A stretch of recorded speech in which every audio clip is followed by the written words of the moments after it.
Nous sommes tous multifacettes et nous avons tous une histoire à raconter. Vous écoutez Entretien avec un dentiste, le podcast qui va à la rencontre des personnalités atypiques et inspirantes du monde dentaire.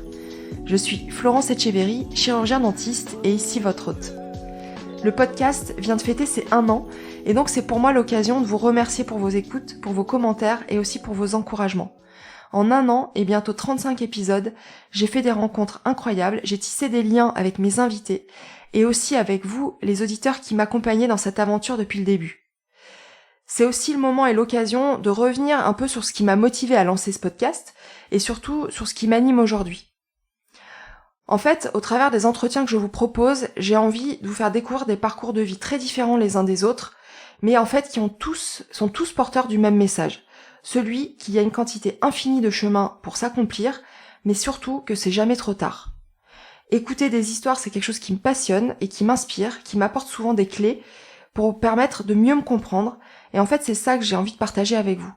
Mes invités ont réussi à conjuguer leur métier et leur passion, ou ils ont décidé carrément de tout quitter pour changer de vie. D'autres se sont investis corps et âme dans leur carrière professionnelle. J'espère qu'à leur écoute, vous trouverez l'inspiration et l'impulsion pour mener à bien vos propres projets et pour vous réaliser dans le domaine qui vous tiennent à cœur.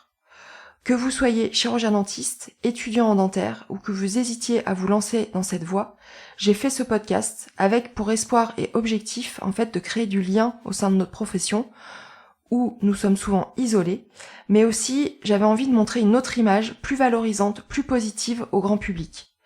Plus largement, je m'adresse à tous les acteurs du monde dentaire, assistantes, prothésistes, chercheurs, tous ceux qui œuvrent parfois dans l'ombre, persuadés que nous sommes tous interdépendants et que nous appartenons tous à la même famille. Mais, pour tout vous dire, j'ai avant tout créé ce podcast pour répondre à un besoin que j'avais depuis longtemps, celui de croiser d'autres regards et en fait de renouer avec ce métier passionnant, mais avec lequel je ne me suis pas toujours sentie en accord. Et donc, aujourd'hui, si je fais le bilan de cette année passée à écouter ces différents parcours, à me questionner sur ce que j'allais vous proposer comme sujet, comme angle, à analyser aussi ce que je disais et surtout pourquoi je le disais, ça m'a permis de réaliser que j'aimais mon métier. Et aujourd'hui, je n'ai plus la même lecture de mon passé, des difficultés que j'ai rencontrées, et je n'ai plus non plus la même vision de mon avenir que pendant longtemps j'ai espéré loin du monde dentaire. Voilà, donc après ce petit exercice d'introspection que j'avais envie de partager avec vous, faisons place à l'invité d'aujourd'hui. Donc c'est le docteur Charles Petit, dentiste expatrié au Québec, de retour en France depuis peu, qui revient avec nous sur cette expérience qui l'a transformé. Charles, c'est une personne qui dégage une énergie positive incroyable et il va vous rebooster le moral en quelques secondes. Il m'a contacté quelques jours avant Noël, il était encore à Magog, magnifique ville du Québec, et nous avons parlé longtemps comme 2 amis qui se connaissaient depuis toujours. Dans cet entretien, Charles fait avec nous le bilan de ces 2 années passées là-bas, avec un accent traînant et un vocabulaire aussi caractéristique que touchant, qui va vous transporter pendant près d'1h30. Bon, écoute, salut Charles. Salut Florence, comment ça va? Ça va très bien, toi aussi? Oui, ça va très bien. Sur la fin d'un périple, comme je te l'avais annoncé. Après un petit peu plus de 2 ans au Canada, je commence à préparer les cartons pour retourner sur le vieux continent. Oui, tu vas nous raconter un peu pourquoi t'es parti et pourquoi tu reviens maintenant. Et donc pour expliquer un petit peu aux gens qui nous écoutent et qui me suivent, donc moi j'ai reçu un message de ta part le 21 décembre, donc juste pendant les vacances avant Noël. Un super message et tu vois d'ailleurs si tu permets je vais le lire comme ça resitue un peu. Et donc tu m'as dit bonjour, si ce n'était pas déjà fait dans vos podcasts, je suis chirurgien dentiste au Québec dans les cantons de l'Est près des USA. Nous y sommes installés, ma femme et mes 2 enfants, il y a 2 ans, après 7 ans de pratique libérale dans le nord de la France. Activité de passionné, microscope opératoire, omnipratique. Donc j'ai tout plaqué à part mon microscope pour venir m'installer ici-bas. Alors c'est marrant cette expression. Ouais. T'as fait l'accent. Changement très radical de vie. Et donc si ça vous intéresse, voici mon mail. Et donc ton mail, qui s'appelle Isidore 976 et moi je t'ai répondu bonjour Isidore. Ouais. Et ça commence.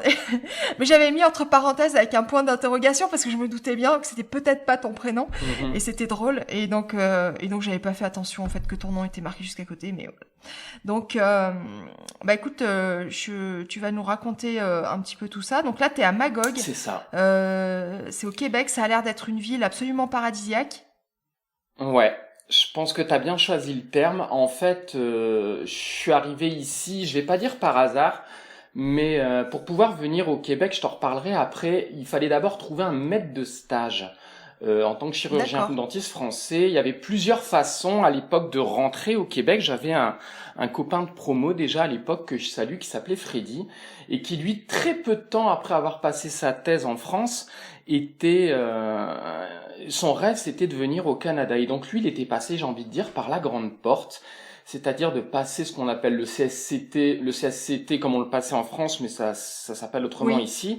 C'était très difficile. Il était venu ici, il avait repris donc des études, il avait dû se réinscrire, travailler, étudier pour avoir le droit de passer cet examen, d'être reçu, et parce que tout le monde n'était pas reçu à l'époque. Et lui s'est installé donc très peu de temps après. C'était pas facile. Moi, en ce qui me concerne, il y a eu des accords France-Québec, donc c'était des accords un peu plus politiques qu'autre chose, mais ça m'a permis d'entrer d'une manière différente, c'est-à-dire qu'il te faut encore un maître de stage. Donc t'es praticien en France, t'es thésé. Une fois que ça s'est fait, tu trouves un maître de stage. C'est pas si facile que ça. Et le maître de stage que j'ai trouvé était à Magog, justement.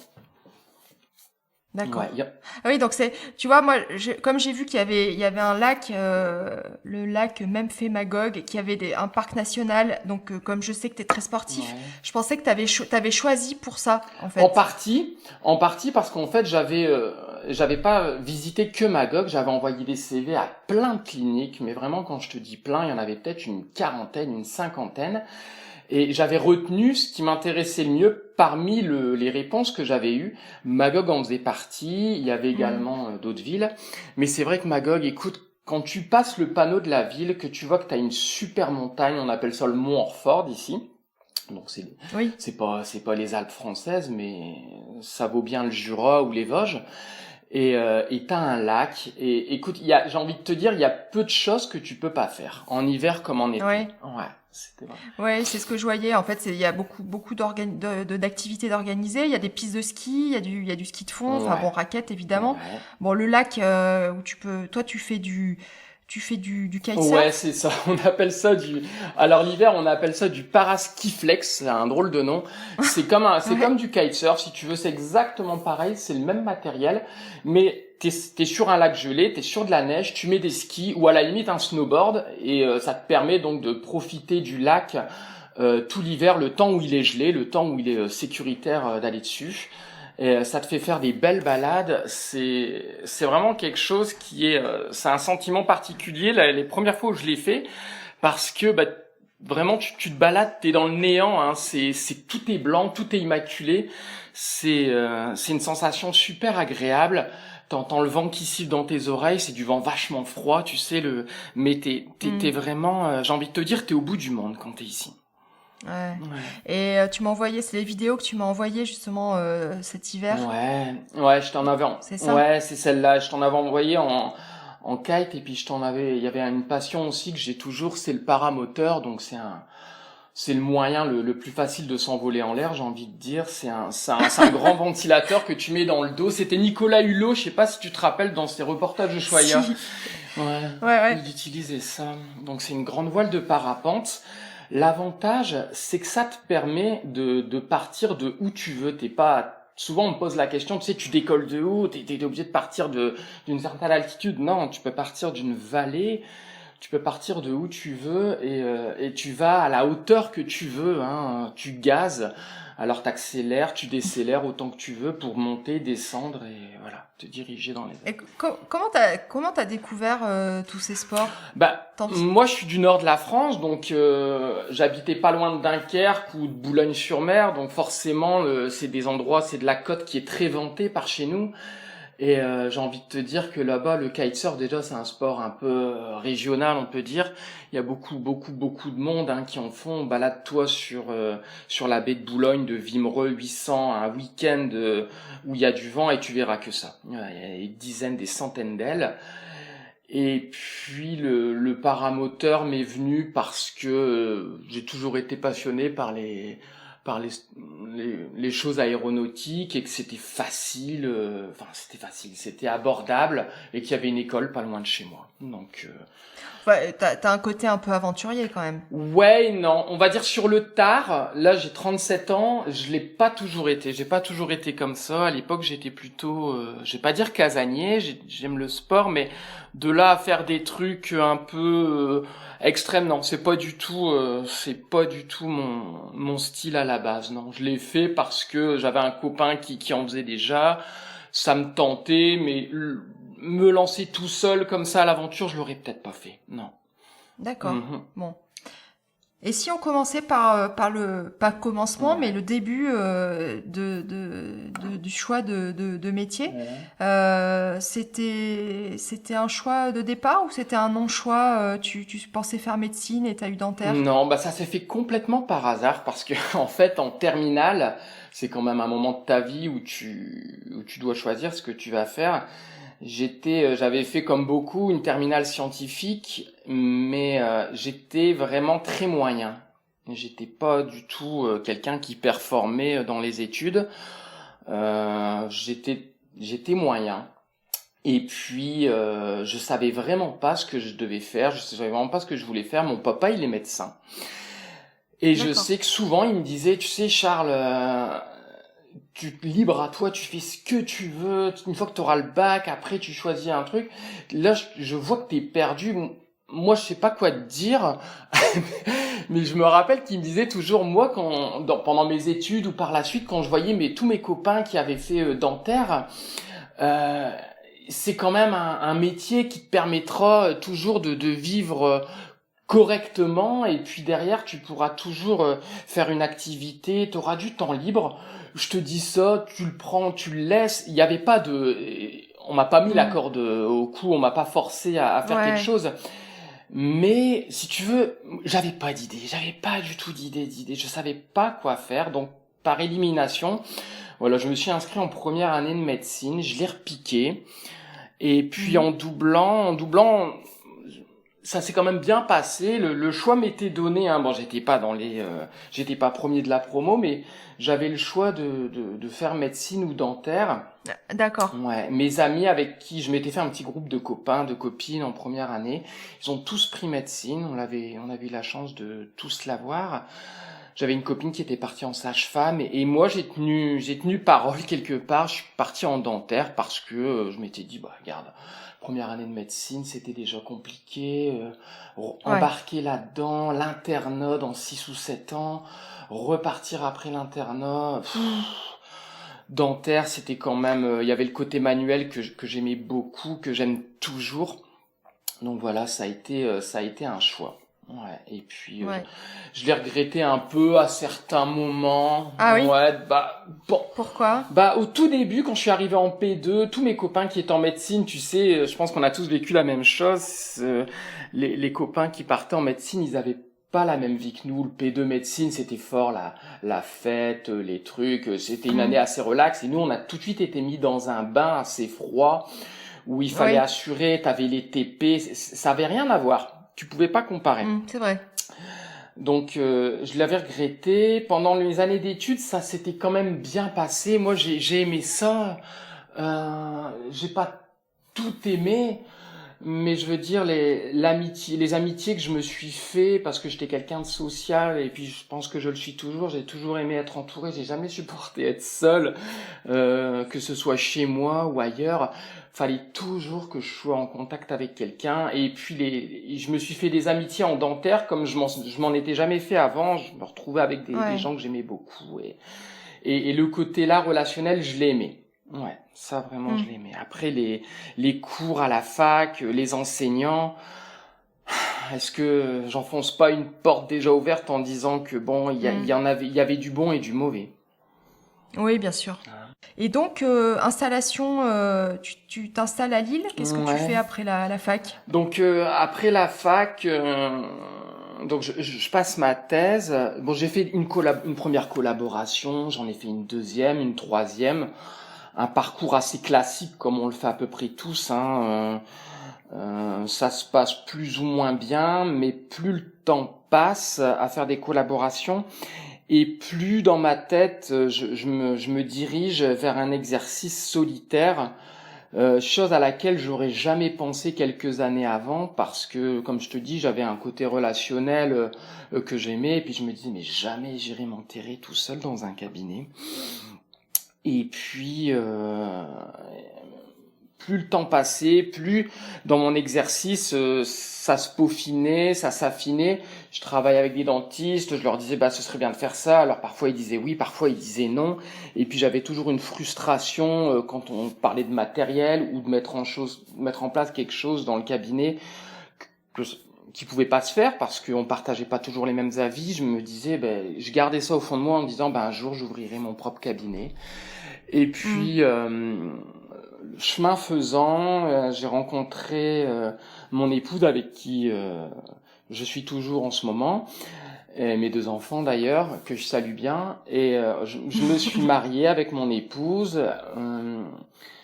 Elle fait quoi dans la vie, Charles, ta Ma femme? femme, elle est tapissière, elle est rembourreuse, comme on dit au Canada. Elle est tapissière Ouais. d'ameublement, donc c'est, tu sais, les vieux fauteuils antiques. Ouais, je connais. Oui, oui, oui. Voilà. C'est super, c'est passionnant ça, Ouais. comme métier. Ouais, Ouais. bah elle te saluera bien en entendant ça parce que ici au Canada, son activité, elle a jamais vraiment réussi à le faire parce que on n'a pas ce côté de vieux meubles, tu sais, d'antiquité, tout Ouais. ça. Donc elle a quand même essayé de percer au travers.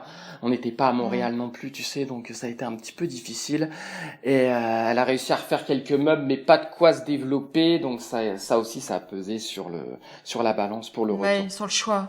Ouais. Ouais, c'est sûr. Bah, ça, tu vas nous Ouais, raconter en détail après. voilà. Et donc j'avais terminé une collaboration, j'étais marié avec ma femme, elle était enceinte de quelques mois, puis je m'étais dit c'est maintenant ou jamais. Donc j'ai cherché dans les annonces et puis je me suis trouvé un cabinet à racheter dans lequel j'ai travaillé pendant 8 ans où je me suis, je vais pas dire, enfin je me suis épanoui, c'est sûr, dans lequel j'ai fait tout ce que je voulais. J'ai travaillé en tant qu'omnipraticien durant à peu près 8 ans, jusqu'à temps de venir ici. Et qu'est-ce que tu as fait? Tu t'es formé, tu as fait différentes Ah, peut-être spécialisations, DU, CES ou formations privées. Qu'est-ce que tu as fait pendant ces 8 années? j'ai essentiellement fait des formations privées. Pour la petite histoire, j'avais un copain de fac qui était en fait un enseignant qui s'appelait Olivier Le Rouge, que je salue aussi, et qui était mon dentiste à l'époque, et puis qui m'avait soigné. Et il m'avait soigné à l'époque, lui il était endodontiste quasiment exclusif. Et quand il me soignait, je me disais mais waouh, mais c'est super ce qu'il fait. Je trouvais ça génial. Je trouvais toujours qu'il avait un petit côté en avance par rapport aux autres. Mm. J'étais toujours super surpris. Il avait le microscope à l'époque, c'était en 2009. Bon, ça se développe, hein, mais c'était pas courant. Il avait toujours les petits appareils. Et je m'en suis fort inspiré. Et puis je me suis acheté un microscope, j'ai fait des formations derrière ça, beaucoup en endo, et puis au niveau esthétique aussi, en collage, tout ça. Mais ce que j'ai retenu surtout, c'est l'endo. J'adore ça, j'ai toujours adoré ça. J'ai jamais été endo exclusif à proprement parler parce que je gardais toujours un petit pourcentage de patientèle pour faire des soins courants parce que je voulais pas faire que de l'endo. Mais voilà, mon exercice, ça tournait essentiellement autour de ça. Euh, Je sais pour en avoir parlé avec toi au téléphone que tu as fait l'excellente formation de mon ami Guillaume ouais, Yardon-Mollard ouais, sur le traitement global. ouais, Et donc, tu as cette approche-là, en fait, aussi de faire du traitement qualitatif et un peu global, même si, oui, effectivement, de toute façon, je pense que l'endo, quand on veut en faire de façon sérieuse et qualitative, le microscope, aujourd'hui, ça me paraît un bon outil, Ouais. un outil presque indispensable. Ouais, je pense que tous les endos maintenant, ça se discute pas, ils sont tous sous microscope. Là, c'est drôle que tu parles de Guillaume parce que lui aussi, ça a été un petit élément déclencheur. Je suivais son blog à l'époque qu'il faisait et qu'il fait toujours, qui tenait super bien. Je trouvais que c'est vraiment ces articles, ils étaient super bien faits. Lui aussi, il a ce truc, hein, tu le connais, c'est ton ami. Je pense qu'on est tous d'accord pour dire que Guillaume, il a ce truc un peu passionnant. Il a ce regard sur le métier que tout le monde n'a pas. Il y a un petit côté décalage que j'aime beaucoup. Il prend du recul. Il s'inspire beaucoup de littérature outre-Atlantique ou d'ailleurs dans le monde. Il sort des trucs des fois qui paraissent évidents après qu'il te les ait dit, mais sur le coup, c'est... Oui, c'est exactement ça. Ouais. Mais Guillaume, il m'écoute, alors on va l'embrasser très fort déjà. Et puis oui, ben moi je le connais depuis qu'on est tout jeune, donc j'ai toujours eu beaucoup d'admiration pour lui et il le sait. Et voilà, il est très cultivé, humainement, avec des qualités humaines exceptionnelles. Voilà, bon, c'est dit. C'est vrai. Et lui aussi m'a aidé quelque part à l'époque. Je me lançais, si tu veux, comme je te disais, sur l'endo. J'adorais ça, j'ai toujours adoré. Mais je vais pas dire que j'ai fait une dépression, mais à un moment donné, je me disais waouh, ne faire que ça tout le temps. Alors les endos exclusifs y arrivent, je leur tire mon chapeau. Mais j'avais quand même ce besoin de me retrouver dans d'autres choses. Faire ça à longueur de journée, je pouvais pas. Et c'est là que, en lisant son blog, je voyais qu'il donnait des petits séminaires du côté de Tours sur la prise en charge globale de patients. Et voilà, j'ai fait sa formation de 2-3 jours. Ça m'a replongé dans un bain assez agréable. Et puis voilà, je le salue. J'ai vraiment aimé ça. Et puis, je vais pas dire que je pense à lui tous les jours, mais il aborde tellement de côtés que à chaque fois tu penses à lui quand tu fais quelque chose, voilà. Et puis j'encourage le monde à suivre son blog qui est très bien tenu. Ah oui. Ouais, tout à fait, ouais. Et donc bon, chemin faisant, qu'est-ce qui s'est passé pour te donner envie de t'expatrier et d'emmener femmes et enfants donc à Magog? Alors ça s'est pas fait tout seul. Faut savoir déjà que ma femme Audrey, avant d'être avec moi dans sa vie antérieure, si je puis dire, elle avait déjà vécu au Canada pendant 3 ans à Montréal, et puis elle a toujours parlé du Canada, elle a toujours aimé ça, et moi je gardais ça dans un coin de ma tête. En 2012, alors que mon premier avait 1 an, on a embarqué au Canada. 3 semaines, tu sais, les 3 semaines en août, vacances d'été. Ça s'était bien passé. C'est tout. C'était sans plus. Je vais pas dire que j'étais tombé amoureux du Canada, c'est pas vrai. Le voyage s'était bien passé. On avait aimé ça, mais je veux dire, il s'était rien passé de particulier. C'était des vacances comme j'en aurais passé à l'époque en Espagne, j'en sais rien, en Grèce. C'était le Canada cette année-là. Et puis 2012, donc je venais d'avoir mon cabinet depuis à peu près 1 ou 2 ans. Les années ont passé. Je travaillais dans mon cabinet, j'aimais ça, mais de plus en plus, je trouvais qu'il y avait des manquements dans mon métier, c'est-à-dire que pareil, j'enfonçais une porte déjà ouverte en disant qu'en France, quand tu travailles, t'es obligé de faire un minimum de prothèses pour gagner ta vie, ou d'implanto. Si tu ne vis que de petits soins, tu mettras vite la clé sous la porte. Puis ça, je trouvais ça vraiment anormal. Je trouvais que le métier était très dur parce que pour être rentable quand même, il faut enchaîner un minimum de monde. Il faut avoir un bon rythme. Moi, je travaillais seul avec une assistante, donc il y avait beaucoup de choses qu'il fallait gérer, que ce soit de l'administratif, que ce soit les remboursements. Ouais. Et ça s'arrange tous pas. Les gens, voilà, tous les gens qui nous écoutent le savent, tout ça. Donc c'était vraiment, c'était pas facile. Et puis je savais, j'ai toujours su qu'au Canada, pour en avoir parlé avec des dentistes au Canada, l'exercice était très différent. C'est-à-dire que je savais pertinemment que si je ne faisais que ce qu'on appelle de la dentisterie opératoire, ce qu'on appelle de l'OC, On pouvait très bien vivre de ça ici, même à ne faire que des consultations dans le fond. Et je trouvais que c'était un exercice un peu plus équilibré. Et puis j'ai continué à travailler tout seul en France. Je trouvais ça de plus en plus dur, de plus en plus pénible. Et puis j'avais besoin de sortir de ça. Je me disais, un jour en revenant de vacances, je me disais, mais ça y est, c'est ça. Tu sais, ma vie, ça va être ça. C'est-à-dire que là, je sais plus, on était le 20 août. Je rentrais dans mon cabinet après 2 semaines de vacances d'été. Puis je me disais, waouh, ça va être ça jusqu'à la fin. Ouais. Non. C'est pas. Et c'était pesant pour Ouais, toi ouais, ça l'a été à mort, surtout sur la fin. Ça l'a été à mort parce que je me disais, ça peut plus. Moi, je suis sorti de la fac, j'avais pas traîné, si tu veux, dans la vie, quoi, comme à peu près tout le monde. Je m'étais installé assez tôt, je devais avoir 28 ans, 29 ans, j'avais mon propre cabinet, et je m'étais dit, mais si ça se termine comme ça, ma vie, je vais terminer C'était pas la fin du monde, mais... Oui, c'était pas ce que t'espérais, c'était pas ce que t'imaginais de ta vie. Non, c'était pas possible. Je me disais, et plus le temps passait, plus j'angoissais à l'idée de me dire, mais voilà, je vais commencer, j'avais peur de devenir un gros con. J'avais peur de devenir con. Je me disais, je vais devenir con à force de rester comme ça parce que je vais avoir de plus en plus le cafard. Quand je vais en parler autour de moi avec mes copains pour me défouler, quand ça va être mes copains dentistes, ils vont me dire, moi c'est pareil, et puis je vais m'enfoncer.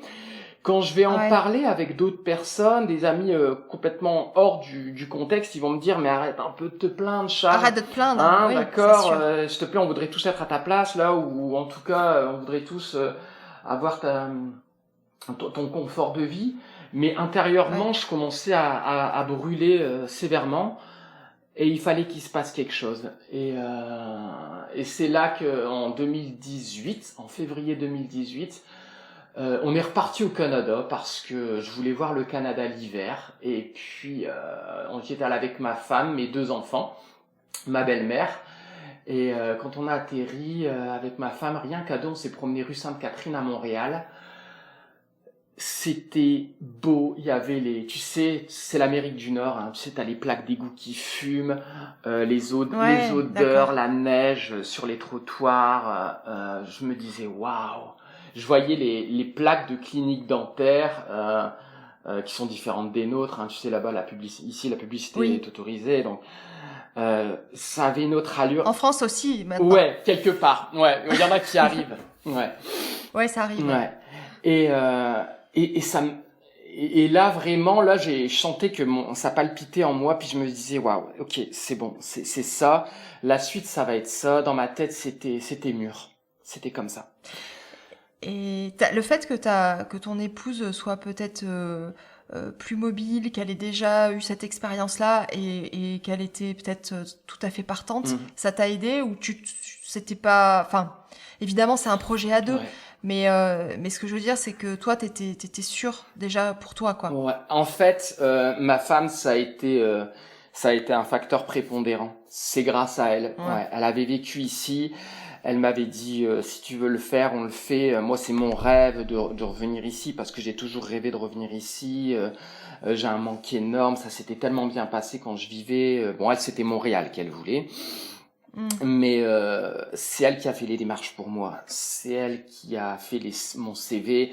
C'est elle qui l'a envoyé à une trentaine ou une quarantaine de cliniques et qui s'est pris des claques pour moi. Moi, je travaillais à ce moment-là au cabinet. Ouais, elle était hyper motivée. Elle était hyper motivée. Tout seul, moi, je me serais découragé. C'est certain. Bah oui. Par les démarches administratives. Ouais. Parce qu'elle savait, elle avait déjà connu ça. Il y a le côté, il y a 2 choses à percer pour venir ici présentement. Il faut que tu trouves un cabinet qui veuille t'accueillir en tant que chirurgien dentiste stagiaire. Et il faut que eux soient autorisés par le Conseil de l'ordre à être maître de stage.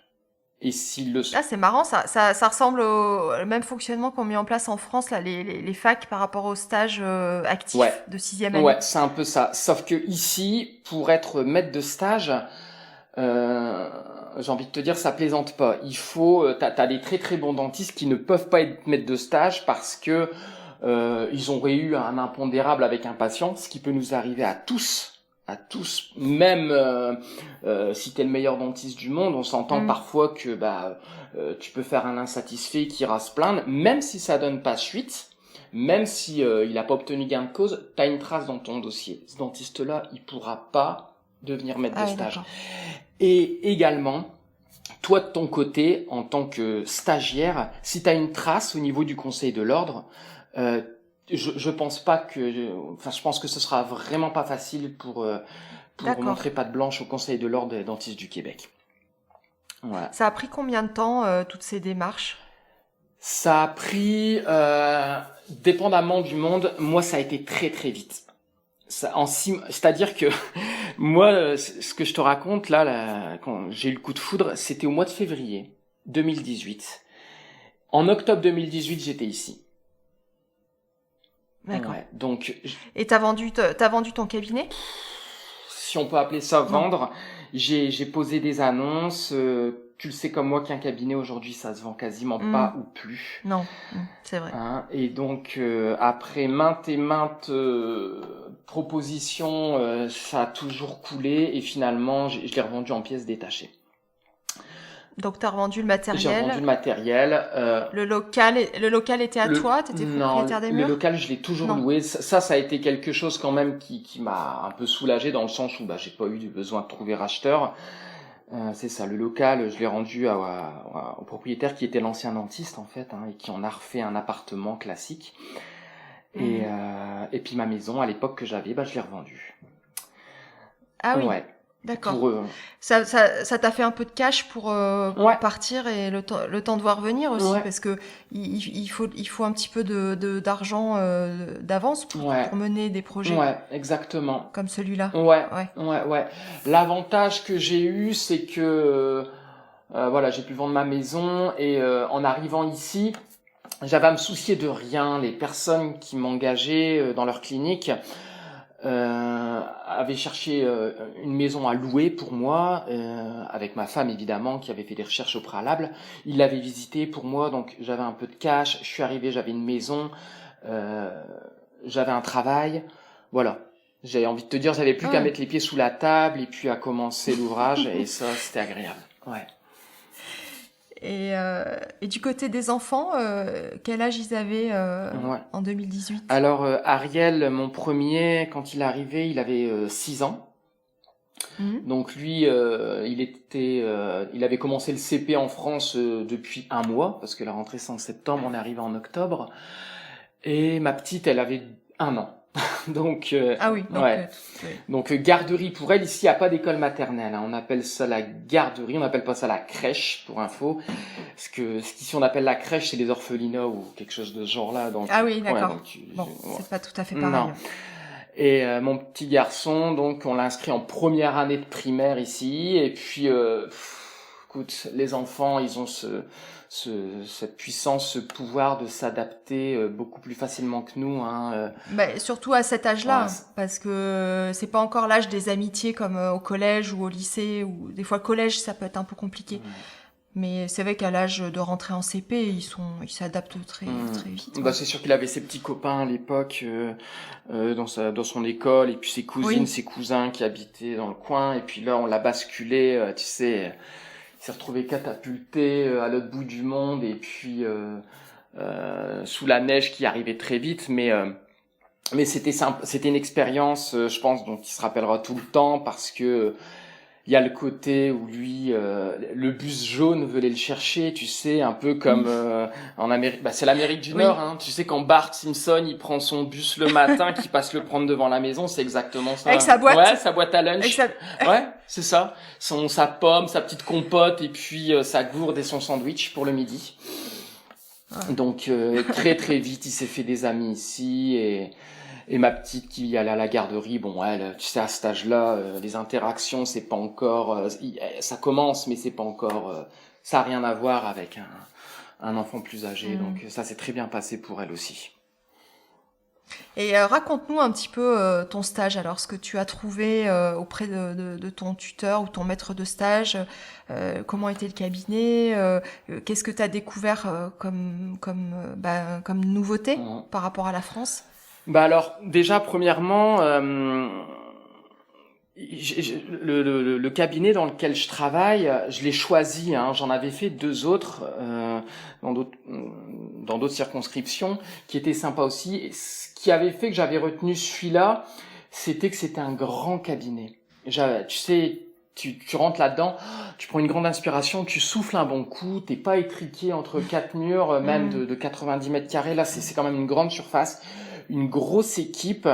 Ce dont j'avais besoin vraiment à ce moment-là, parce que je travaillais tout seul avec une assistante à l'époque, et là tu te retrouves dans une équipe, on était à peu près 17. D'accord. D'accord.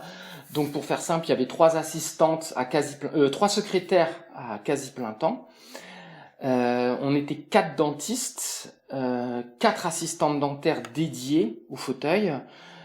Et puis rajoute avec ça 5 ou 6 hygiénistes dentaires. Donc ça, j'ai envie de te dire, c'est le point prépondérant pour répondre à ta question. Ouais. Hein. C'est le rêve. Ouais, c'est terminé. Les détartrages, les nettoyages. Mais au-delà de ça, c'est surtout que tu te retrouves avec des patients qui ont une qualité d'hygiène et tu travailles dans des conditions qui sont exceptionnelles. Quoi. Ouais, Enfin, s'ils écoutent. ouais, c'est très très différent de la France. Il y a du plus, il y a quand même un peu de moins, mais j'ai envie de te dire que c'est sûr que quand les premières semaines, quand t'arrives là-bas, t'es toujours surpris de te dire mais c'est impeccable.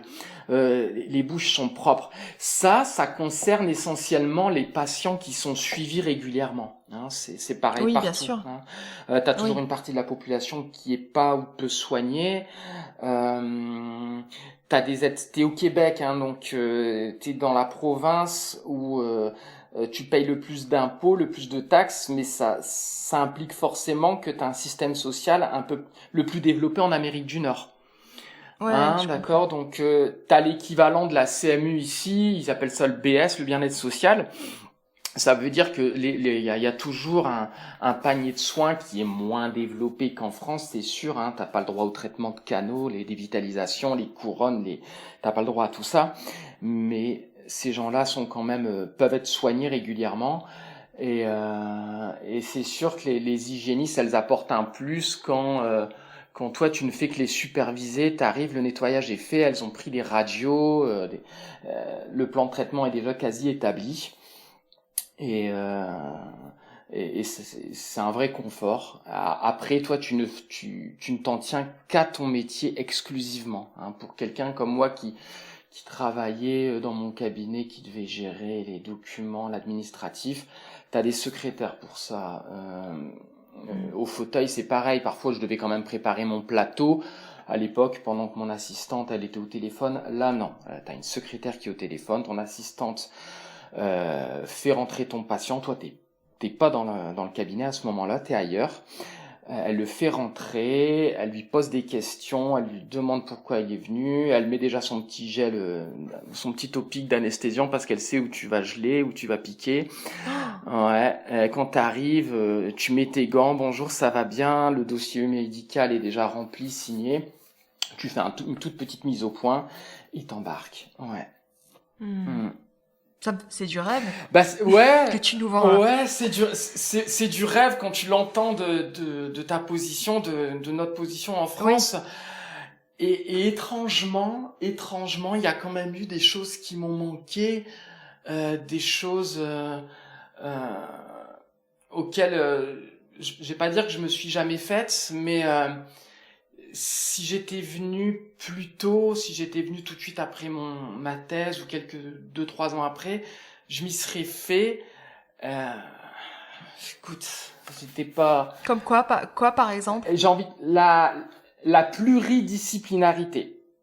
C'est-à-dire que je faisais mon exercice en France était peut-être un peu plus, je faisais beaucoup plus de prothèses, que ce soit amovibles ou couronnes. Je vais te donner un exemple. En 2 ans où j'étais ici, des couronnes, j'en ai peut-être fait une vingtaine. Et ça, c'est dû à quoi? C'est parce que vous étiez chacun dédié à un domaine particulier ou c'est parce que le système fait que tu fais moins de prothèses là-bas, t'extrais plus des dents ou c'est quoi? Le système est très différent. C'est-à-dire que si demain, en France, on te disait les couronnes, on va peut-être les garder au même prix, mais les composites, un composite 3 faces, au lieu de le facturer 40 € et 97 centimes, on va le, on va le, on va le facturer, la Sécu remboursera et la mutuelle suivra. On fera ça pour 400 ou 500 €. Mhm. Bah moi je pense que il y aurait peut-être des indications de couronne en moins et peut-être plus d'indications d'onlay, De d'overlay. restauration. Ouais, Mais ouais. tu veux dire que les restaurations, donne-nous un exemple, une endomolaire, c'est Alors combien voilà, une endomolaire par exemple, nous on le facture. Alors t'es libre hein, de facturer ce que tu veux, mais t'as quand même une nomenclature dédiée avec des prix approximatifs de ce que tu dois faire. Pour une endo sur une incisive, tu comptes à peu près 5 à 600 $. D'accord. C'est au canal ici hein, que tu factures. Donc pour 4 canaux sur une 16 ou une 26, tu te retrouves à peu près à 1200, 1300 $. Donc tu te doutes que D'accord. Ah ouais, c'est fois 10 t'as des gens qui vont dire bah moi je peux pas, j'ai pas d'assurance. en extrait. On extrait. Donc l'exercice il est très différent. Voilà, t'as des gens qui vont dire bah, c'est bien beau, il y en a qui vont dire j'ai des assurances, donc tu fais le traitement de Mm. canal, mais c'est pareil. Même si tu t'appliques en France, que ce soit pour un traitement de canal ou un composite, à ce prix-là, j'ai envie de te dire, tu donnes tout ce que t'as. Tu t'appliques Oui. à mort sur tout ce que tu fais, tu prends le temps. Le planning, il est complètement différent. Hein. C'est-à-dire qu'une Mm. extraction dentaire, une extraction simple, c'est 120 $. Donc, je peux te dire une incisive qui bouge, ce sera le même prix, hein, c'est toujours 120 $. Et puis, si tu fais des séparations de racines, c'est 240 $, etc. Donc, tu te retrouves avec des plannings de, quoi qu'il arrive, c'est 1 heure pour extraire une dent. C'est comme ça. Ouais. Tu trouves que c'est plus valorisant? Tu t'es senti plus valorisé grâce à ces tarifs, à cette tarification? Ouais. Indéniablement. Ou tu, Non. ouais. Ou alors est-ce que on peut, parce que nous c'est tellement dévalorisé Mm. le prix des soins. Ouais. Finalement, ça finit presque par nous dévaloriser nous-mêmes sur nos actes. Ouais. C'est tu vois à quel point le détartrage c'est dévalorisé alors que c'est un acte qui devrait même plus s'appeler comme ça tellement le mot Et fort. Ouais. est Et ouais, mal employé. mal employé, mais ça finit aussi. Enfin, des fois, moi, je me dis, je prends, par exemple, je sais pas, je vais donner des tarifs, mais au hasard, mais je vais prendre par exemple 400 € pour un surfaçage qui va me prendre 1 heure, où c'est quand même un acte où je suis avec, tu vois, des loupes à 4,5, donc c'est fatigant, c'était très concentré, et des fois, je me dis, c'est peut-être trop, quoi.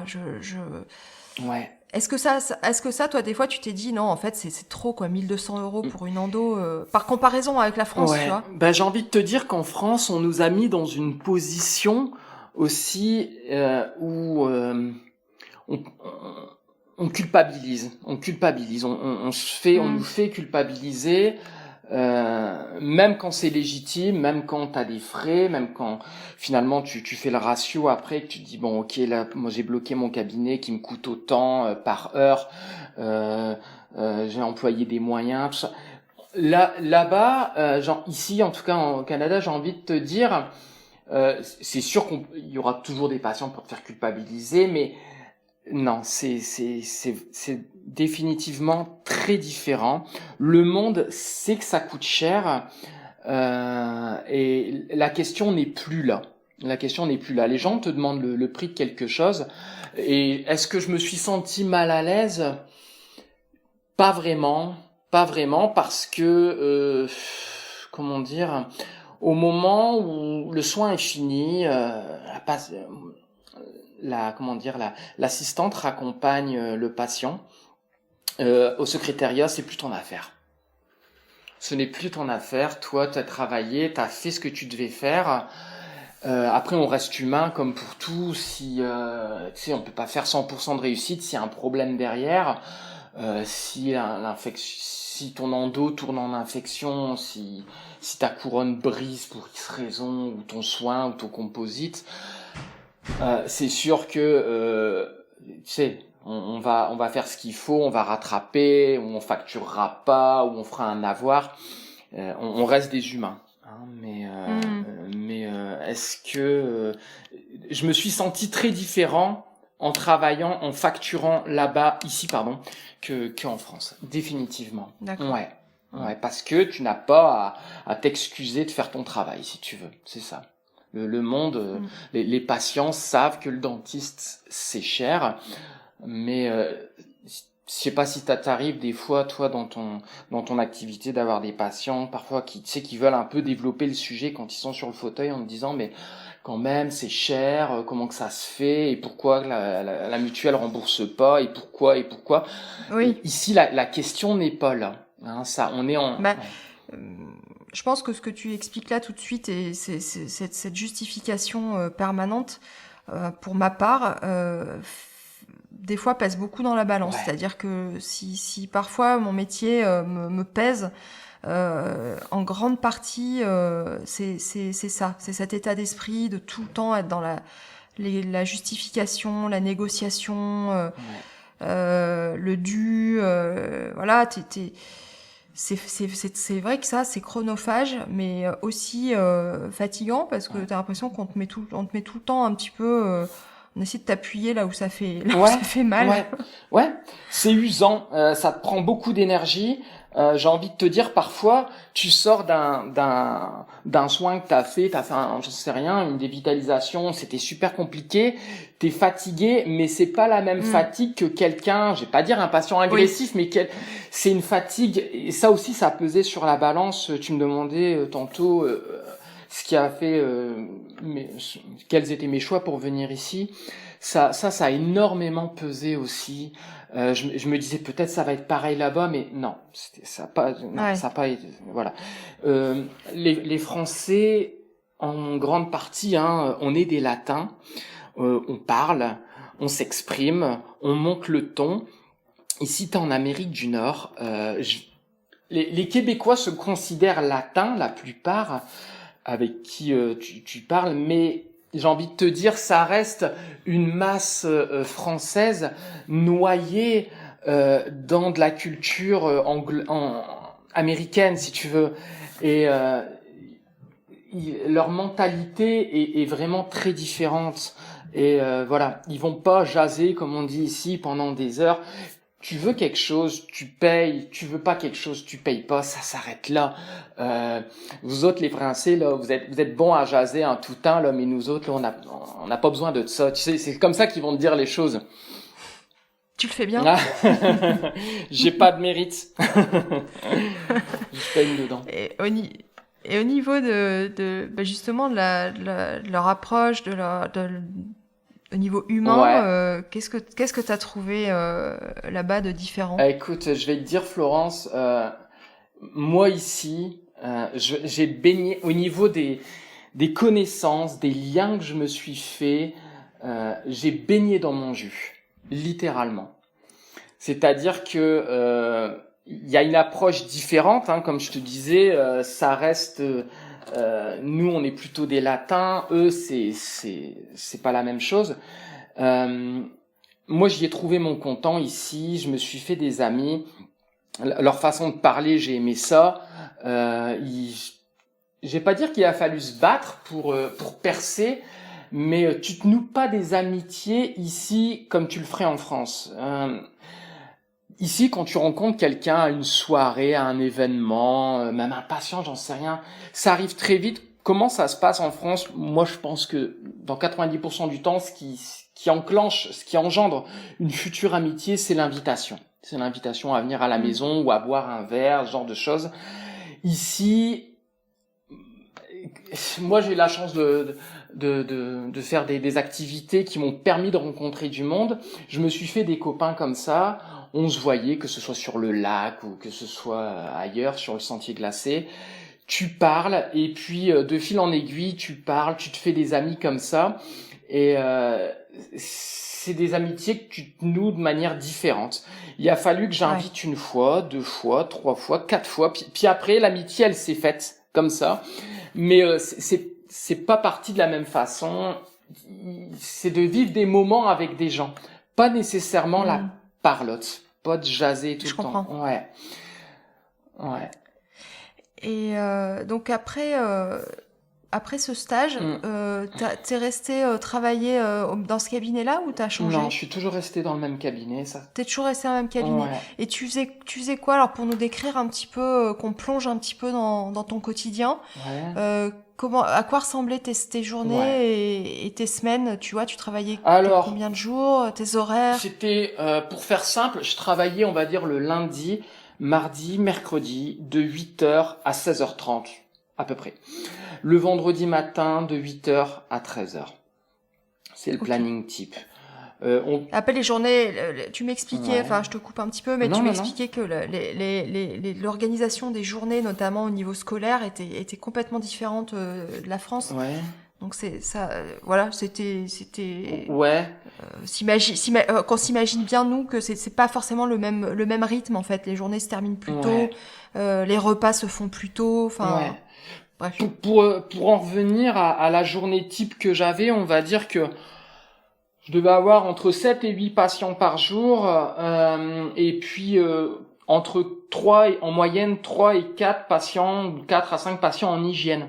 D'accord? C'est-à-dire que tu rentres dans ta journée, ton premier patient, il y a rendez-vous, il est cédulé comme on dit ici. Mon assistante, elle venait me prendre le matin, j'arrivais, elle me disait OK Charlot, à matin on embarque un endo. Ça veut dire si tu veux ce matin, ton premier patient ce sera de l'endodontie, rendez-vous de 2 heures pour un traitement de canal. Pendant ce rendez-vous-là, j'ai été peut-être interrompu une ou 2 fois pour aller voir des patients en hygiène. Donc l'hygiéniste a fait son travail, elle a nettoyé.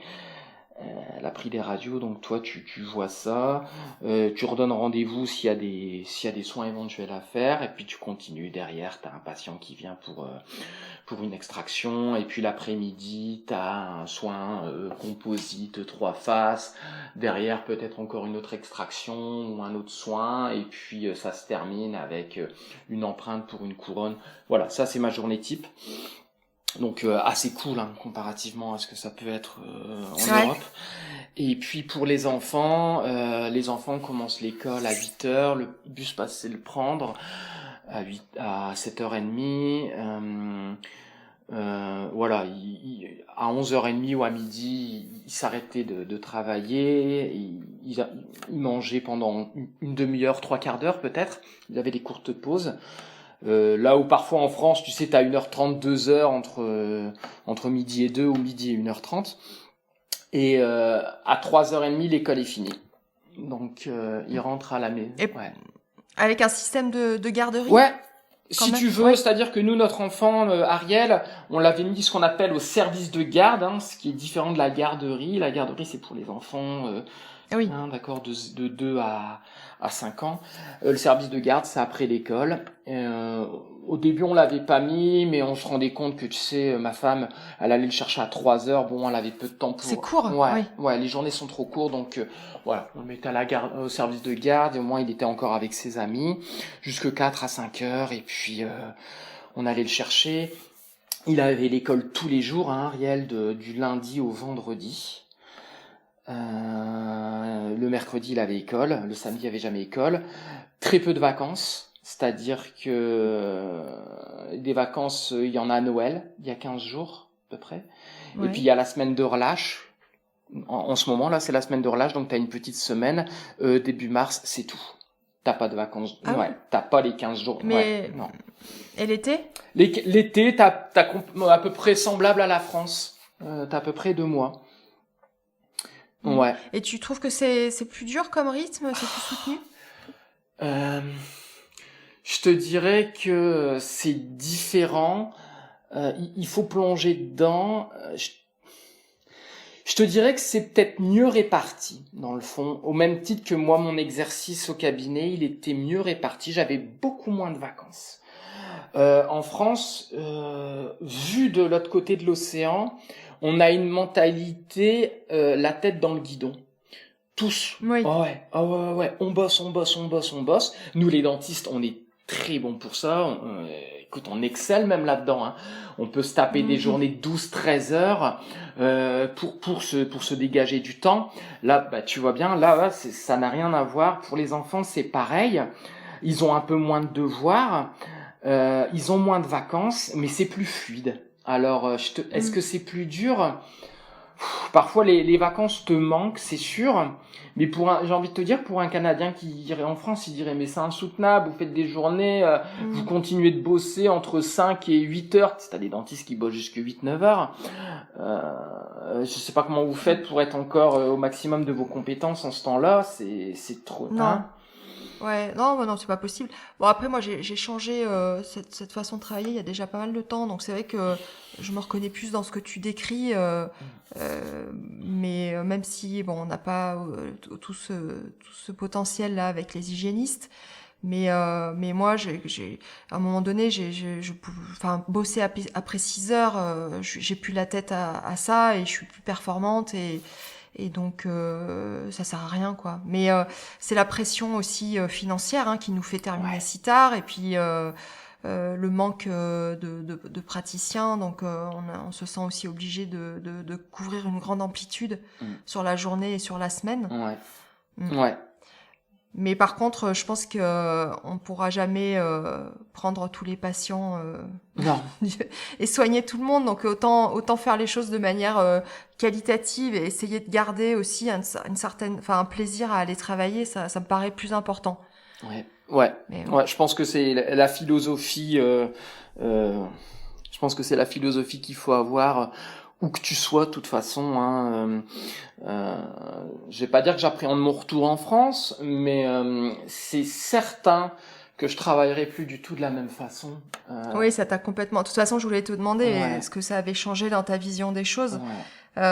Juste, tu vois, je voulais te demander au niveau de l'enseignement, puisque t'as vu ça par tes enfants, enfin surtout ton fils. T'as trouvé des changements au niveau de des équipes enseignantes, au niveau de la façon dont on abordait les enfants. T'as trouvé des différences par rapport à la France? Ouais, définitivement. Le moyen de comparaison, il est un peu difficile parce qu'Ariel, il avait fait qu'un mois de CP avant qu'on vienne en France. Et puis moi, ma primaire, ça commence à remonter, donc je me doute que en France, les choses ont pas mal évolué non plus. L'abord des enseignants avec les enfants, il est complètement différent. Tout le monde s'appelle, un peu comme en Belgique, tout le monde s'appelle par son prénom ici, tu sais. Il n'y a pas de monsieur, madame, ça n'existe pas ici. Il y a des cours de culture, même pour les enfants. Je veux dire, Ariel, il arrivait, il avait 6 ans. Il avait de la musique, du sport. En France, on en a aussi.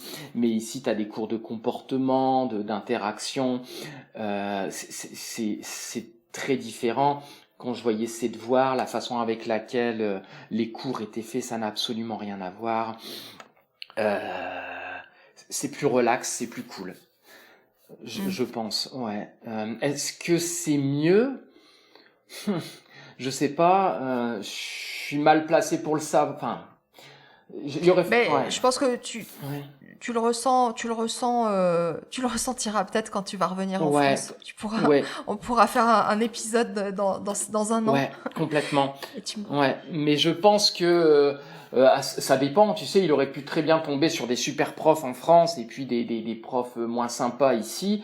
Mais je pense que mon garçon ici, il a été heureux. En grande partie dans sa scolarité, il est jamais revenu. Je veux dire, il y a pas eu de pression sur la manière sur laquelle il travaille. Quand ça va, ça se passe bien.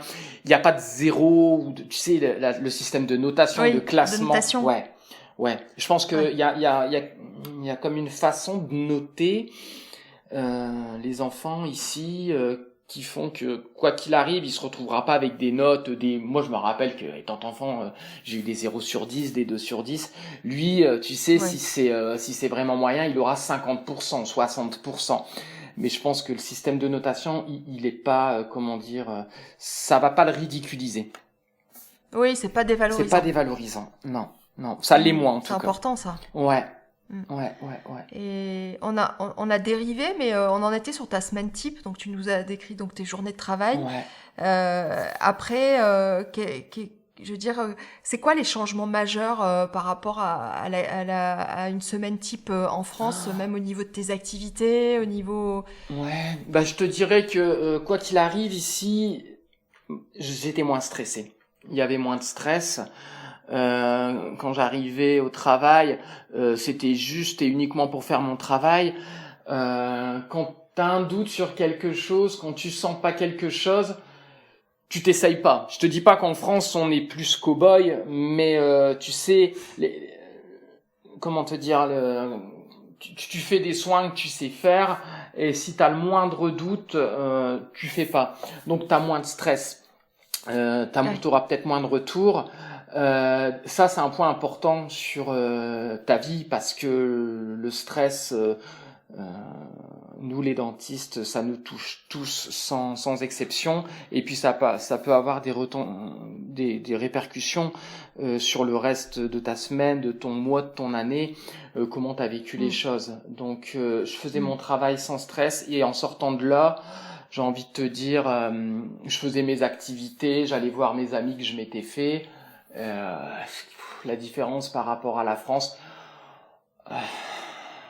ouais, elle était essentiellement axée là-dessus. J'étais plus détendu ici, je pense. Ouais.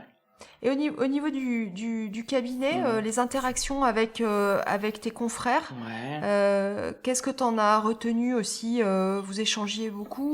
Ça se passait bien, on échangeait.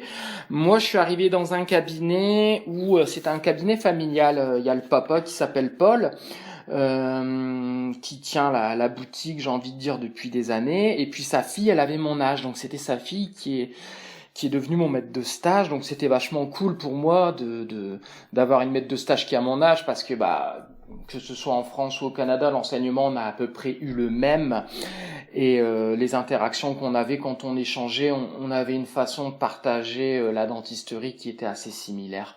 On voyait à peu près les mêmes choses les choses de la même manière.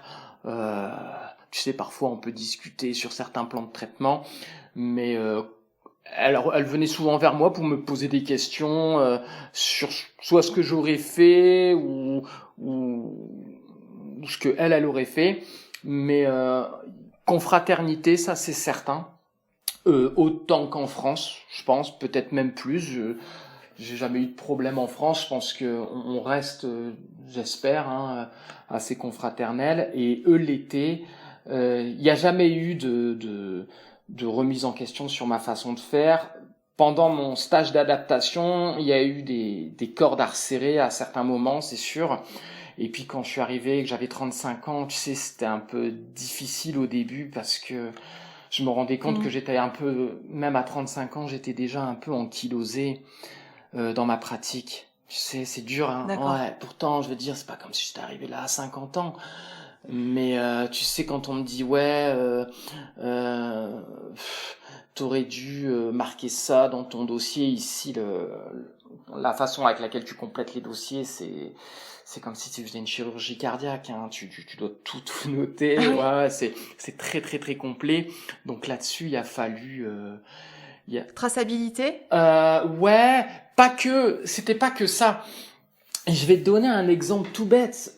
Ton patient, il vient pour un composite. Tu dois noter avant toujours questionnaire médical, revue ce jour. Tu l'as vu la semaine dernière, c'est pas grave. Revue ce jour. Ok, on sait qu'il était stressé, on lui a prescrit, je sais pas, de l'oxazépam, un benzodiazépine avant. Il l'a bien pris, il nous a certifié ce jour. Point à la ligne. L'anesthésie.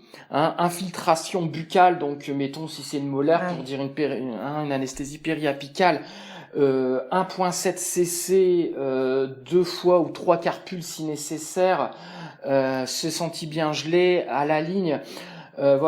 Poste du champ opératoire, digue, crampon numéro autant, curetage de la carie, avons laissé un fond de cavité suffisant, une épaisseur de dentifrice, etc. Tu mets tout, le conseil de l'ordre vient t'inspecter. Moi, j'y ai eu droit.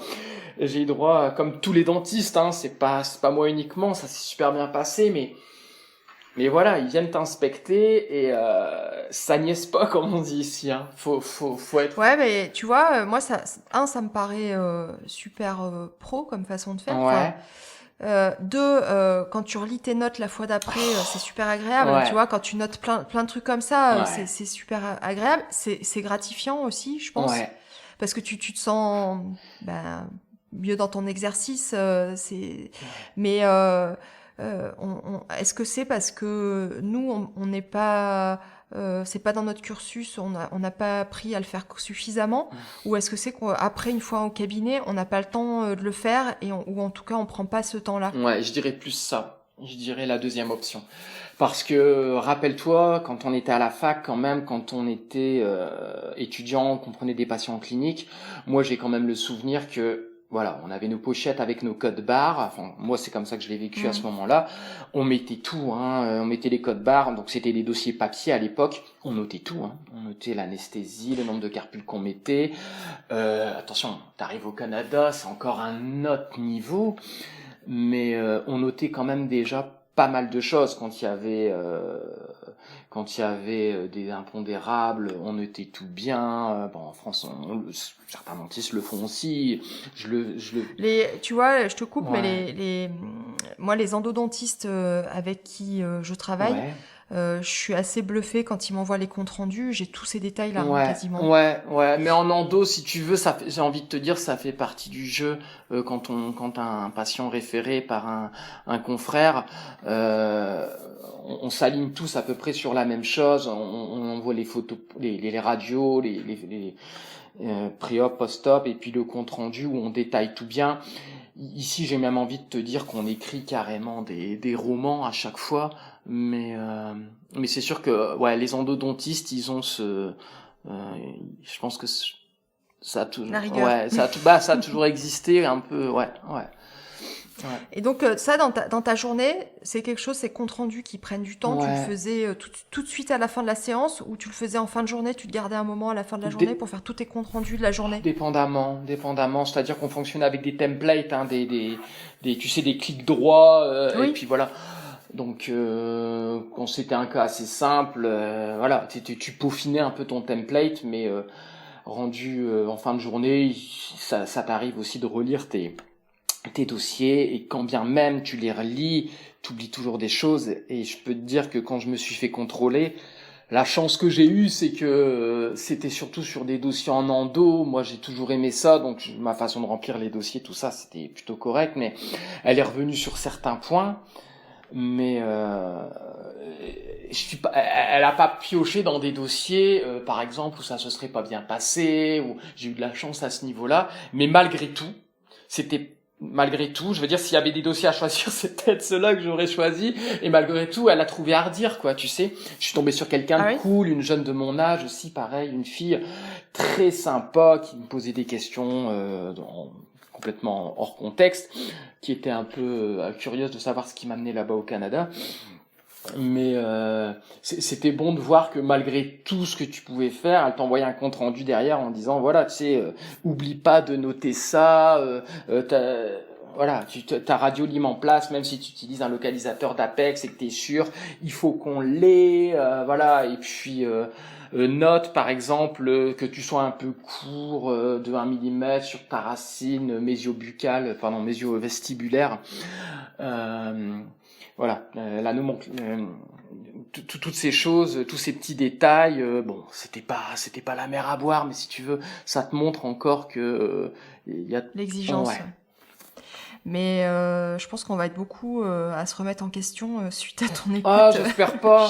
J'espère pas parce que non, vraiment pas, parce que je pense sincèrement, très sincèrement, qu'en France, et alors là, je le dis haut et fort, on n'a pas du tout à rougir de notre dentisterie dans sa globalité, si je puis dire.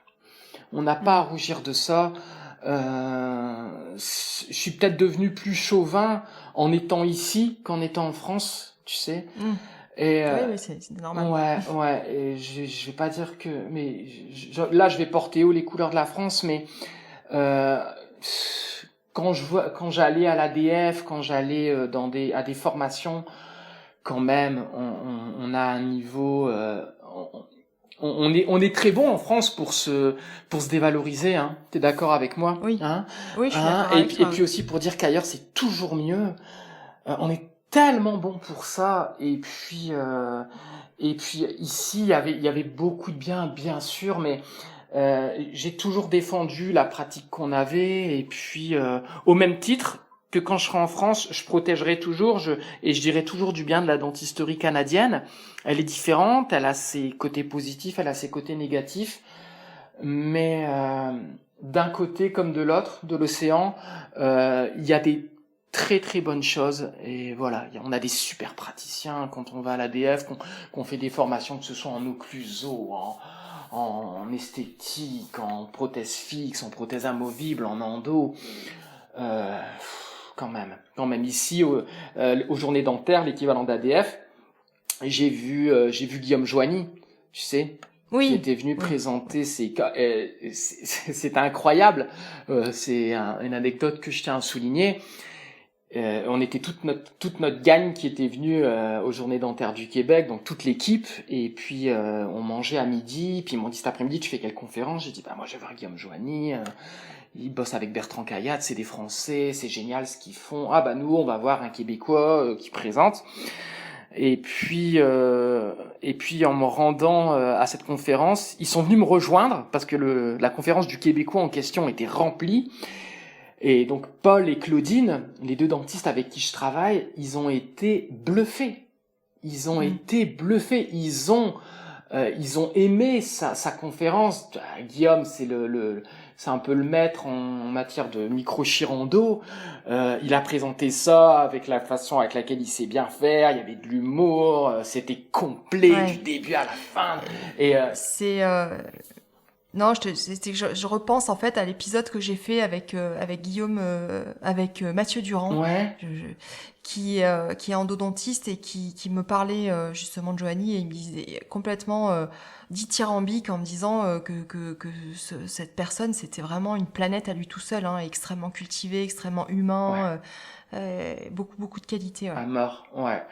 Et ouais, puis à ce côté, il y avait le côté Frenchy, si tu veux, qu'on a tous aimé.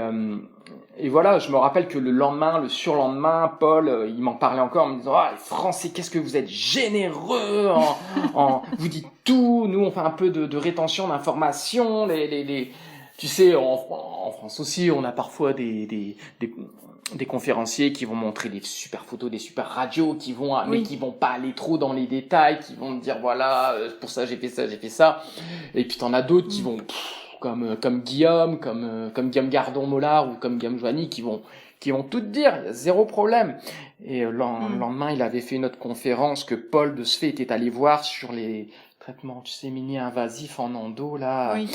Et il m'a dit, bon, moi j'étais pas là le lendemain, mais il m'a dit c'était super, c'était tout aussi bien, il avait acheté ses bouquins.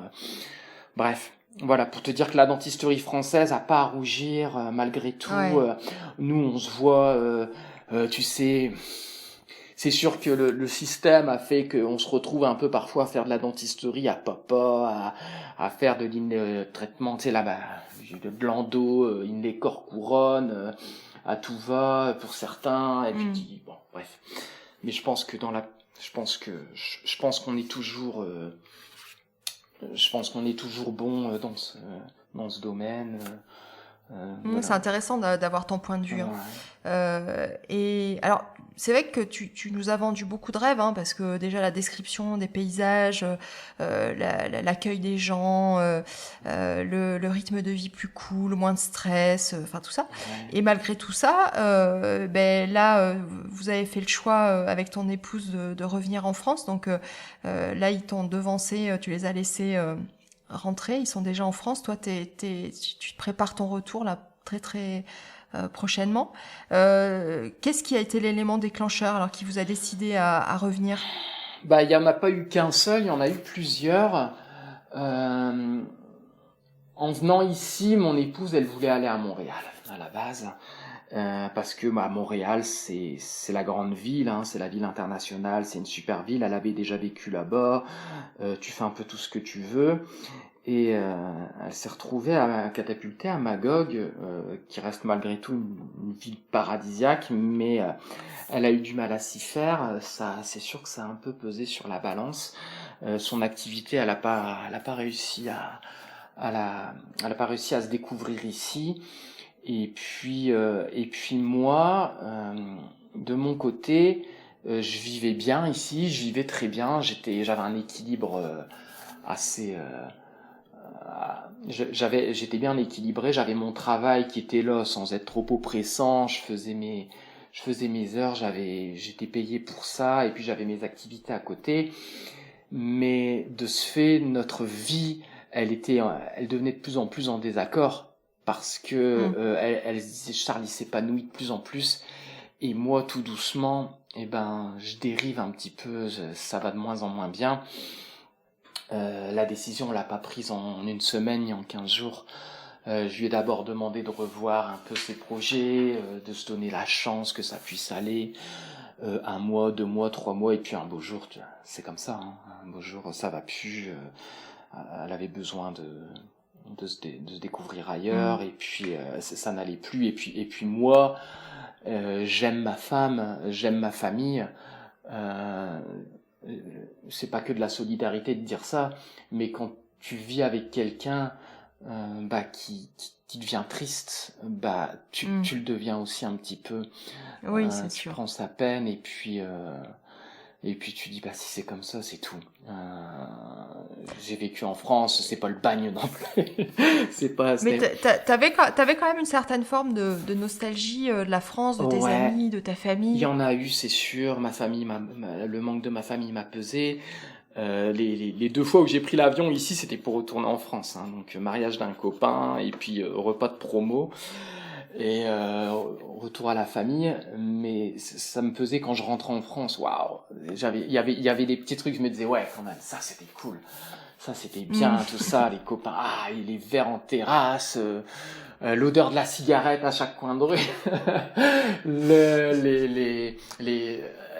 le ton élevé, le ton fort qu'on a nous autres les Français. Parler pendant des heures, refaire le monde, c'est nous, hein, c'est ça la bonne bouffe.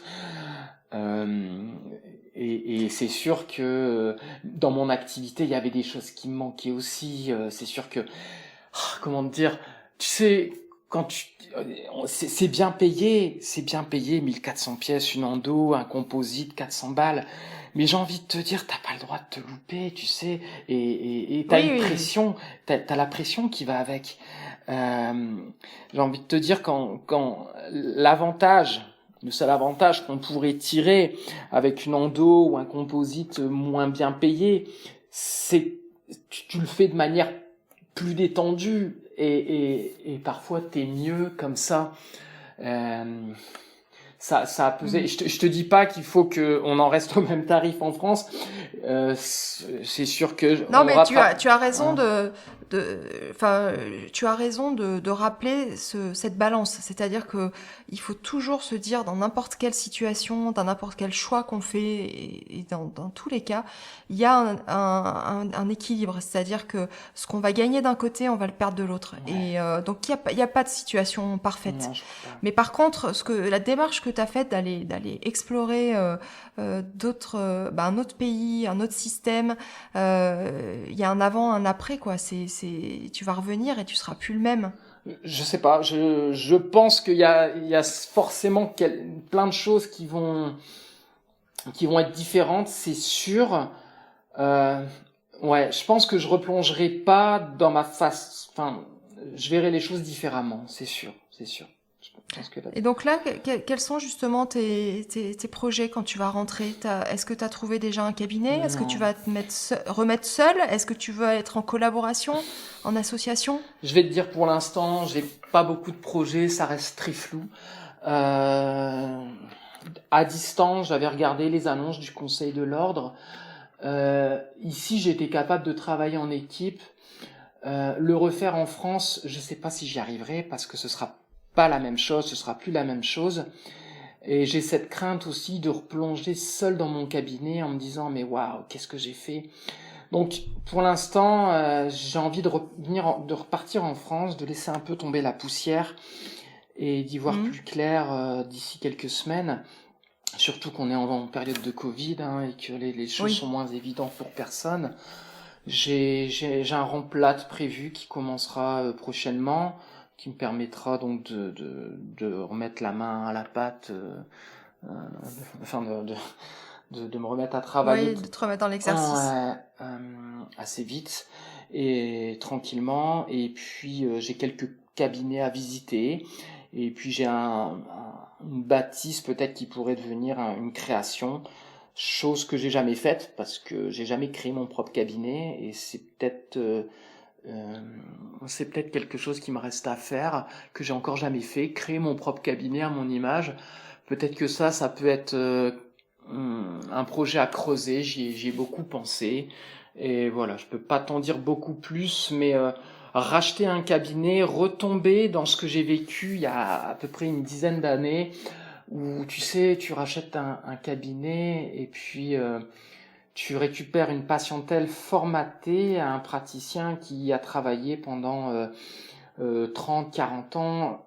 Les patients, ils vont être comparatifs tout le temps et ça va pas se régler en 2 semaines. Ça va durer 2-3 ans avant d'avoir fait un tour des patients qui commencent à s'habituer, que certains vont venir parce que c'est toi, que d'autres ne viendront plus parce que justement c'est toi.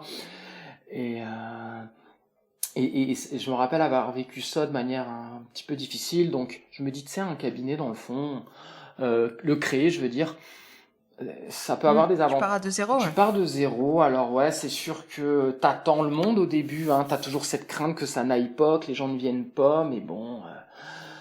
tout dépend de l'endroit où tu choisis de t'installer. Ouais. Il y a des endroits qui sont très désertiques. Ouais, c'est sûr. Mais là, on partira pas en race campagne. On partira pas en centre-ville non plus, c'est sûr. La région lilloise est assez élargie, mais c'est sûr que je me réimplanterai pas. Je pense pas en hyper centre, dans le sens où ayant vécu ici au Canada à la campagne dans une ville de 30 000 habitants où j'avais plein de choses à portée de main, me resserrer dans un petit appartement ou dans une petite maison en cœur de ville, je pense pas que j'y trouverai mon content. Alors je pense que ce sera un entre-deux. Ouais. Et au niveau de l'exercice que tu voudrais mettre en place, tu t'es déjà un petit peu projeté, tu sais ce que tu voudras garder, ce que tu ne veux plus par rapport à ton exercice d'avant. Ouais, c'est sûr que ma façon, je travaillerai plus de la même façon, en tout cas de la façon avec laquelle je travaille en France. Je travaillerai plus non plus de la même façon avec laquelle je travaille ici, parce que faut bien se dire que si je travaille en France comme je travaille ici, je mets la clé sous la porte au bout de 15 jours. Je serai jamais rentable avec des journées comme je les faisais ici. Mais pour faire simple, travailler plus cool, ça ce sera le maître mot, je pense. J'essaierai d'être... je vais pas aller dans le détail, mais je pense que je reprendrai goût à faire de l'endo, à avoir peut-être quelques correspondants, et puis à faire de la gestion globale. Voilà. C'est à peu près tout ce que je peux dire. Et tu penses que... Bon là, c'est vrai qu'en ce moment, on a du mal à se projeter parce que c'est un petit peu compliqué, les voyages, les frontières, mais cette expérience que tu as vécue pendant 2 ans, si pas, admettons, dans 2-3 ans, tu fais le constat que ta vie te convient pas, c'est quelque chose que tu referais sans hésiter?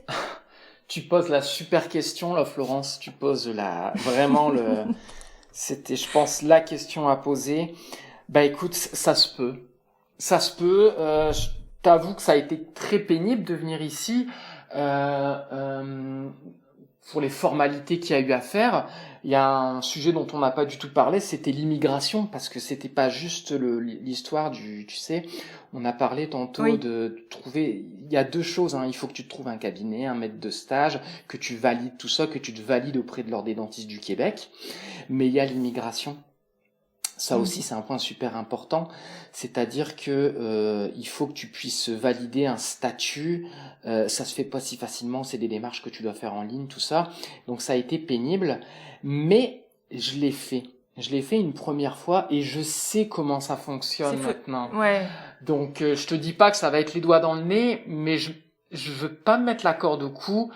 À aucun moment, au même titre que je me la suis pas mis en venant ici, en me disant j'y vais, je vois, ça se passe bien. Si ça se passe bien, on pose nos valises, c'est cool, on reste, on vit le moment présent, et puis tant mieux si ça se passe bien. Si ça se passe pas bien, regarde, c'est pas la fin du monde. Voilà. Et je pense qu'on est, pardon, ouais. je te laisse pas finir. Non, mais je pense qu'on est nombreux, quelque part, à avoir ce rêve, des fois, de tout plaquer et de partir, d'aller voir d'autres contrées, de repartir un petit peu à zéro, d'avoir cette liberté, cette sensation d'être aux commandes. Et on fond de nous une petite voix qui nous dit c'est trop compliqué, c'est pas possible, et un cabinet. Enfin, tu vois, moi, pour en avoir déjà discuté avec mon mari, puisqu'on est associés, souvent on se dit non, on peut pas tout plaquer, et puis repartir pour trouver quoi. Est-ce que ça sera mieux, peut-être moins bien? Il y a cette appréhension là, mais toi, maintenant que tu l'as vécu, tu te rends compte qu'en fait c'est pas insurmontable. C'est sûr que c'est une grosse sortie de la zone de confort, hein. Vraiment à tout point de vue, c'est-à-dire que t'as ton cabinet, t'as ton roulement de patient, t'es établi depuis des années, et puis tu te dois d'avertir les gens, de dire voilà, c'est peut-être la dernière fois qu'on se voit, etc., etc. Donc c'est une grosse sortie de la zone de confort. Non, c'est pas insurmontable. Le fait de repartir en France, je vais pas dire que j'ai plus d'inquiétude qu'en venant ici, mais je sais pas du tout comment ça va se passer. C'est pour ça que je te dis que je vais laisser un peu retomber la poussière une fois que je serai rentré. Mais voilà, je me mets pas à la corde au cou en me disant peut-être que en rentrant là-bas, soit je me dirais mais en fait c'est comme si j'étais jamais parti. Ça va être, je vais relancer la mécanique, je sais comment ça se passe, ça me revient, l'URSSAF, la caisse d'assurance maladie, etc., etc. Ou peut-être qu'à l'opposé, je vais complètement être désabusé de tout ça, et me dire mais finalement non, c'est tout, je peux plus là, j'ai un dégoût, j'ai un rejet, j'y arriverai pas, je me laisserai peut-être un peu de temps, et c'est pas du découragement, mais je me dirais peut-être que j'y arriverai plus, et que j'ai été littéralement formaté à la façon de faire canadienne. Tu sais pas encore. Non, je pense qu'il faut être souple et puis prendre dans des périodes comme ça, faut prendre les choses l'une après l'autre. Au jour le jour, Et sache que si tu as envie de dépaysement sans partir aussi loin que le Canada, en Dordogne, nous, dans notre cabinet, on aimerait bien avoir un futur collaborateur associé, et qui plus est avec un microscope. Tu sais que je l'embarque avec moi, hein, c'est... Oui, c'est pour ça. Donc, pour te vendre le truc, la Dordogne, c'est magnifique. On peut faire plein d'activités sportives. C'est proche de la mer. On a un super cabinet avec une très bonne équipe. Je me suis permis d'aller zioter sur Internet, et j'ai vu que vous travaillez dans un environnement super agréable. C'était beau, il y a de la verdure, je pense. Oui. Et je suis pas originaire de Dordogne, parce que je suis auvergnate. C'est ça, tu m'avais parlé quand on s'était parlé la première fois, je me rappelle très bien qu'il y avait une tempête de neige, que tu étais en Auvergne. Oui, j'étais dans ma maison de campagne en Auvergne. Et donc la Dordogne, c'est très beau. Et donc je te lance la proposition. Ah, écoute, je la garde précieusement dans un coin de ma tête. Et je dis jamais non. Et on fera du traitement global au cabinet. Complètement, avec grand plaisir.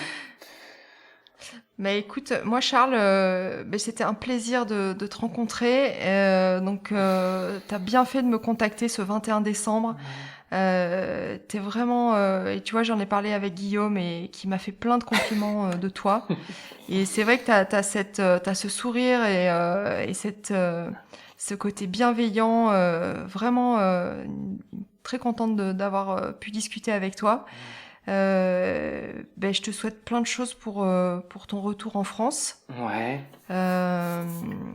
Voilà, tu penses qu'on a fait le tour du sujet? Tu avais des choses dont tu avais envie de parler? Tu sais, je pense que il y a toujours des milliers de choses dont on veut parler, puis quand on se retrouve devant le fait accompli, on se dit ah ouais, j'aurais voulu parler de ça, mais je pense qu'on a à peu près tout dit. Moi, j'étais super content. J'étais vraiment flatté de pouvoir te parler aujourd'hui.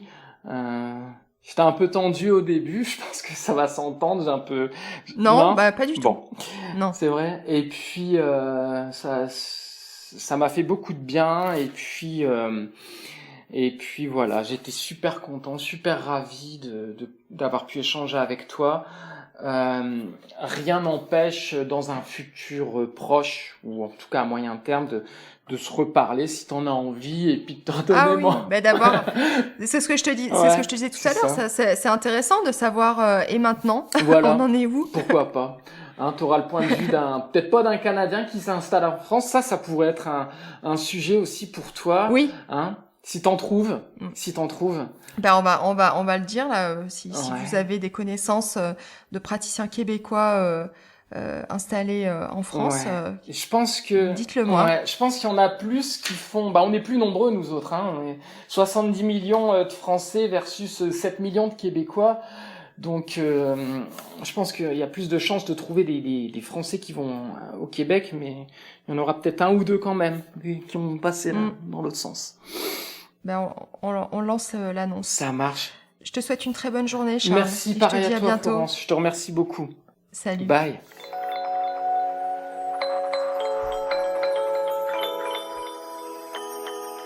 Cet épisode avec Charles est maintenant terminé.